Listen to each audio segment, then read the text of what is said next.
여러분,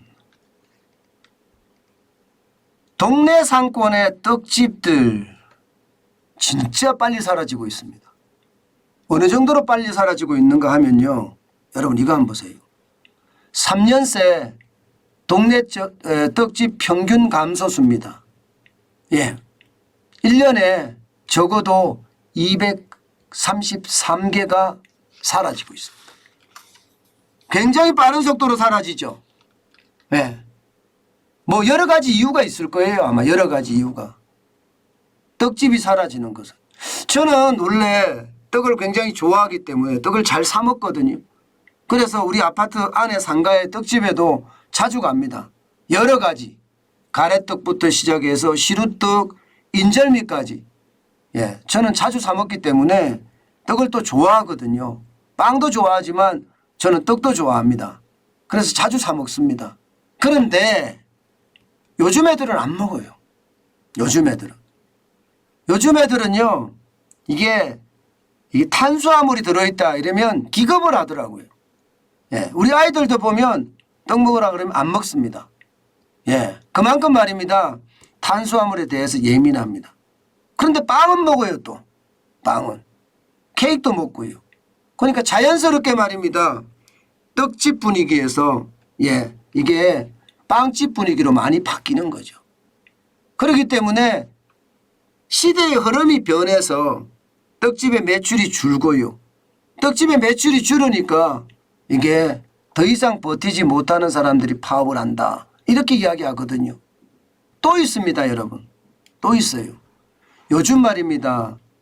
이사하고 나면 떡 돌리나요? 저는 못 본 것 같아요. 제가 이 사무실에 들어온 지가 2년 6개월 됐거든요.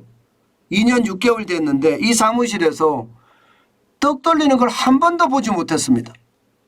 예. 그만큼 말입니다. 이제 떡 돌리는 문화가 없다는 거예요. 회사에서도 그렇거든요. 회사에서도 결혼식을 하고 나면 떡을 돌리고요. 예. 승진을 하고 나면 떡을 돌리고요. 뭐 15떡이라는 것도 있잖아요. 15떡이라는 것도. 공무원들 사이에 말입니다. 그런데 그런 떡 돌리는 것도 없어졌습니다. 없어졌어요. 거의 없어졌습니다. 제가 매일경제TV 사장을 할 때까지만 해도 있었습니다. 그런데 요즘은 그것도 안 돌려, 승진떡도 안 돌린다 하더라고요. 여기에다가 여러분 결혼식은 또 얼마나 많이 줄었습니까? 솔직히. 코로나19가 터지고 나서 여러분 예, 진짜 장난 아니었습니다. 결혼식이든 돌이든 100일이든 아무것도 안 했어요. 이게 결혼식이나 돌이나 100일이 떡에 대해서는 굉장히 많은 예, 수요가 있는데 그 수요조차도 없었다는 거 아니겠습니까? 그 수요조차도. 그러니 떡 자체가 심각해졌다 이렇게 이야기할 수도 있거든요. 예. 그러니 동네 떡집이 무너질 수밖에 없는 구조. 실제입니다. 실제. 지금 동네 떡집에 가보면 말입니다. 이야기하는 게 그래요. 아니 10년 전에 좋았어. 15년 전에는 더 좋았어. TV에서 드라마에 한번 떡 먹는 장면이 나오면 떡 사러 많은 사람들이 쭉 나왔는데 지금은 TV에 나오든 TV에도 떡 먹는 장면이 없고 예, 설사 나온다고 하더라도 손님이 안 나와. 예, 이렇게까지 이야기합니다. 여러분 보시다시피 인절미 이런 걸 보면 그냥 예, 침이 막 넘어가잖아요. 우리는요. 그런데 그러지 못하다는 게 지금 현실이라는 겁니다. 게다가 말입니다. 더 심각한 것은요. 재료비를 감당 못하는 거예요. 재료비를. 여러분 이거 한번 보세요. 재료비를 얼마나 감당 못하는지. 쌀 빼고 떡 재료값 다 올랐다는 거예요. 쌀은 예, 한 19% 전년 대비해서 내렸지만 콩은 6% 올랐고요.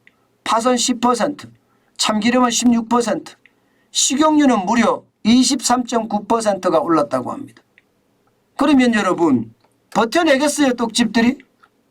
이게 쌀은 내렸다고 하지만 나머지 게 다 올랐으니까 안 그래도 어렵잖아요. 여기에다가 최저임금은 또 얼마나 올랐습니까? 최저임금도 말도 못하게 올랐거든요. 그러니까 버티지를 못하는 거예요. 2018년 기준으로 말입니다.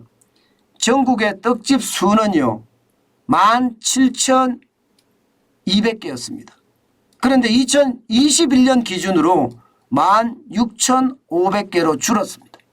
매년 233개씩 233개 정도가 계속 폐업하고 있다는 거예요. 매년. 이렇게 매년 폐업을 하면 이제 뭐 떡집도 나만 하지 못한다 이렇게 이야기하고 할 정도로 난리라고 합니다. 여러분 이렇게 되면 여러분도 알다시피 농가는 더 어려워집니다. 농가는 저희 아버지도 농사를 짓고 계신데 실제 뭐 기계로 쌀 농사를 짓죠. 과수원도 하지만 이게 쌀값이 지금 다른 건 다 올라가는데 쌀값만 떨어지잖아요. 그죠? 풍년이잖아요. 풍년.